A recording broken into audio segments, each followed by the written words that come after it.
নিজ ঘর ছেড়ে কেন এসেছো? এই পরপতির কাছে তোমরা কেন এসেছো? তাহলে শোনো, নিজ পতি ছেড়ে যেজন পরপতি ভজে, নিজ পতি ছেড়ে যেজন পরপতি ভজে, আর নিজ পতি ছেড়ে যেজন পরপতি ভজে, নিজ পতি ছেড়ে কোনো পরপতি আর লক্ষ্মী সম হইল সে যে নরকে পথে মরে গোপী কিসের বনে বালা গোপী কিসের লাগি আইলা গহন বনে। শোনো গোপী, যে যেন পরপতি ভজে তার লক্ষ্মী সম মূর্তি হলেও সে কিন্তু নরকে পচে মরে। গোবিন্দ, ও গোবিন্দ, তাহলে ঠিক আছে। এক ব্রজগোপী দাঁড়িয়ে বলছে, গোবিন্দ তাহলে আমি একটা তোমাকে প্রশ্ন করি, তুমি কেন এসেছো? বলছে আমি এসেছি আমার কাজে। তাহলে ঠিক আছে, তুমি যেহেতু তোমার কাজে এসেছো তো গোবিন্দ আমি একটা তোমাকে জিজ্ঞাসা করবো, তুমি উত্তর দেবে। বলছে বলো। বলছে কি জিজ্ঞাসা বলো? যে মা এক গল্প শোনাচ্ছে ব্রজগোপী। গোবিন্দ, এক ব্রাহ্মণ আর এক ব্রাহ্মণী, শোনো শোনো তোমাকে বলতেছি, এক ব্রাহ্মণ আর এক ব্রাহ্মণী তারা প্রচন্ড দুজন দুজনকে ভালোবাসে। তা ওই যে ব্রাহ্মণের কাজ কি মা? ভিক্ষাবৃত্তি করা, তাই না? মানে মানুষের বাড়িতে যাওয়া। হিন্দুরা না ডাকাইলে ব্রাহ্মণরা কি মা কি করবে, তাই না? তাই দিতে হবে কর্ম করতে, কারণ ব্রাহ্মণ ক্ষত্রিয় বৈশ্য শূদ্র এই চারটি বর্ণে চারটি কর্ম দিয়েছে ভগবান। ব্রাহ্মণের কর্মই রয়েছে ভিক্ষাবৃত্তি করা, ক্ষত্রিয়র কর্ম কি? যুদ্ধ বিগ্রহ করা, তাই না? এই যে এক একটি বর্ণে এক একটি কর্ম দিয়েছে। তো ব্রাহ্মণের কর্ম যেহেতু ব্রাহ্মণ করবেই, যতই বড় লোক হোক না কেন। যেমন যদি নাপিত হয়, যতই সে বড় চাকরি করে না কেন, একদিন কিন্তু তাকে ওই খুরকাশিটা ধরতেই হয়, হয় না? তদ্রূপ আমি আমার ছেলেকে ইচ্ছা আছে যে ডাক্তার বানাবো। আমার ছেলে বলে মা আমি ডাক্তার হব, কিন্তু আর বাবা যখন ধুতি পরে যায় ব্যাগ নিয়ে, বলছে মা আমাকেও না ধুতি পরে দাও তো, আমিও না ব্যাগ নিয়ে যাই। আমার ছেলে 8 বছর বয়স, ওই যে স্বভাব ব্রাহ্মণের ছেলে, একদিন না একদিন সেও ব্রাহ্মণ পণ্ডিতটা করবেই। তা তদ্রূপ আজকে ওই ব্রাহ্মণ ভিক্ষা করতে যাবে। ব্রাহ্মণীকে বলছে, ব্রাহ্মণী আজকে আমি যাচ্ছি, তুমি বাড়িতে থেকো। বলছে হ্যাঁ গো, তুমি যদি চলে যাও তাহলে তুমি তো জানো যে তুমি বিহনে আমি কিছু ভাবতে পারি না, তা তুমি চলে গেলে আমি কি নিয়ে থাকবো? বলছে শোনো ব্রাহ্মণী, তাহলে একটা উপায় করে দিচ্ছি। ব্রাহ্মণের ঝোলা থেকে একটি চিত্রপট তার হাতে দিল। বলছে দেখো আমি যখন থাকবো না আমার এই চিত্রপটটি তুমি দর্শন করবে, দর্শন করে তুমি মনের কথা সেই চিত্রপটটিকে বলবে, তাহলেই হবে। ব্রাহ্মণী বলছে ঠিক আছে, তুমি যাও তাড়াতাড়ি এসো। কয়েকদিন পর ব্রাহ্মণ ভিক্ষাবৃত্তি করে অনেক কিছু পেয়েছে, যেমন আপনারা দেন চাল, আতপ চাল, হ্যাঁ দেন না, যেগুলো ব্যবহারের যোগ্য নয় এমন দেন। মাই যে কাহু শ্রাদ্ধপিণ্ড করে না, যে পূজা অর্চনা করে, বাজারত যে কি কয় জানেন? বাহে দোকানি মুই বাফের শ্রাদ্ধ করিম বা যজ্ঞ করিম, বামুন ঠকা জিনিসগুলো বার করত, বামুন ঠকা জিনিস। কিন্তু শাস্ত্রে বলেছে যে জিনিস যে দ্রব্য আদি ব্যবহারের যোগ্য নয় সেই দ্রব্য আদি দান করলে সেখানে কোনো ফল পাওয়া যায় না। নিতাই গৌর প্রীতি প্রেমানন্দ হরি। যারা ভিক্ষা নিতে আসবে আমরা মনে মনে ভাবি যেগুলো রেখে দিয়েছে খুদি, খাওয়া যায় না, সেই খুদগুলো ভিক্ষা দেই, সেগুলো কখনো দেবেন না।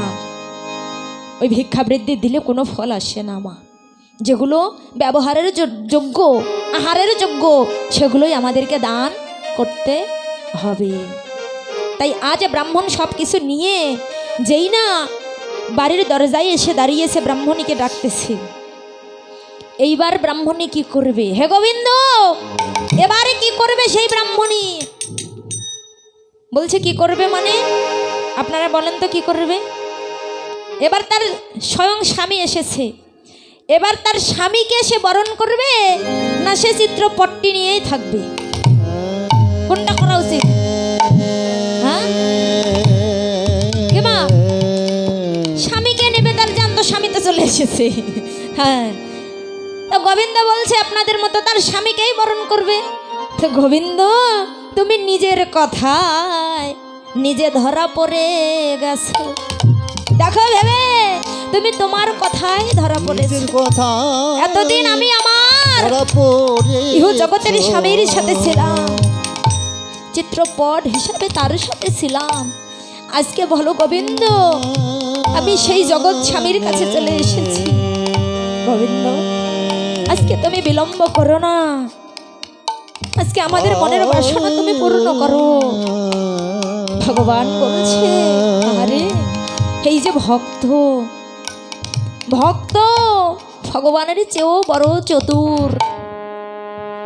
দেখেছেন কিভাবে ভগবানকে তারা বেঁধে ফেলে?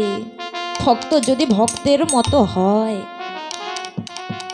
তাই আজকে যখন ভগবানের কথায় ভগবানকে আটকে দিল, ভগবান বলছে ধন্য তোরা, ধন্য ভক্ত। আজ তোদের মতো ভক্ত আমি আর কোথাও পাই না রে, যে ভক্তের মাঝে কোনো চাওয়া পাওয়া বাসনা আকাঙ্ক্ষা নেই, যে কোনো কিছু চায় না।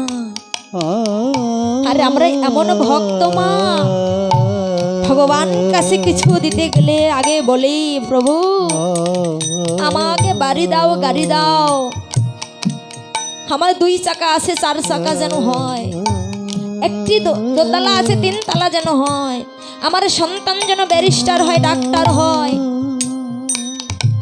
তার জন্য কিছু চাই না প্রভু, তুমি কি ভালো আছো? তুমি ভালো থেকো গোবিন্দ। বলি না বাবা, কিন্তু প্রকৃত ভক্ত দেখুন, ভক্ত শুধু ভগবানের জন্যই কাঁদে মা। আজ ভক্ত ভগবানের জন্যই কাঁদছে। ভক্ত ছিল কে? আজ ভক্ত দাঁড়িয়ে গেল সেই মা ধরাসতী। আজ সেই ধরাসতী একাকিনী কুটিরে বসে কাঁদছে। যেই না ধরাসতী কাঁদছে, অন্তরে যাবে প্রভু বলছে ধরা তুমি আমার এমন ভক্ত, প্রত্যেক দিন তুমি কাঁদো। ও ধরা আজ আমি তোমায় যাব পরীক্ষা করতে। ধরা আজ ভগবান ধরাকে পরীক্ষা করার জন্য ছুটে আসছে মা। কেমন করে ধরাকে পরীক্ষার তরে গোলকের হরি ধরাকে পরীক্ষার তরে গোলকের পতি আর উপনীত হলেন প্রভু ধরাসতীর বাড়ি। তাই গৌর প্রেমানন্দ হরি বল। হলে প্রভু সরস্বতীর বাড়ি। আজ উপনীত হলেন, সঙ্গে কাকে নিয়ে আসলেন? দেখো ব্রাহ্মণ বেশে এলেন হরি। দেখো ব্রাহ্মণ বেশে এলেন হরি। ওরে নারদ রে সঙ্গে করি ব্রাহ্মণ বেশে এলেন হরি। ওরে নারদ বেশে হরি বল, হরি বল, হরি বল। দয়াল রে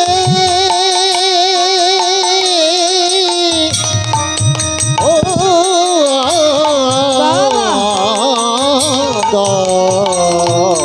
দয়াল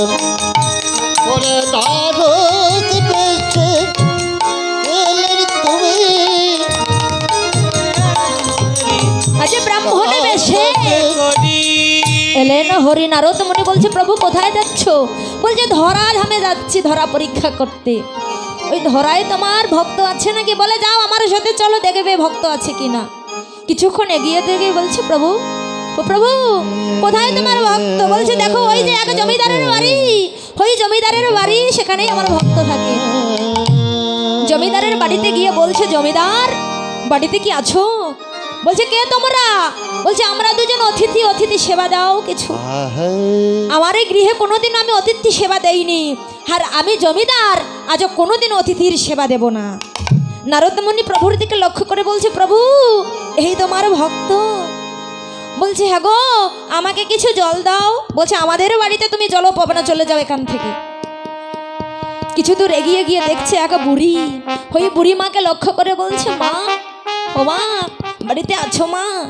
সেই বুড়ি মার একটি মাত্র গাভী, গাভীর দুগ্ধটি দহন করে তার সংসার চলে। বুড়ি মা নয়ন পূর্বক জলে ভেসে ভেসে অতিথির সেবা দিল। নারদ মুনি বলছে প্রভু এই বুড়ি মাকে তুমি আশীর্বাদ করো।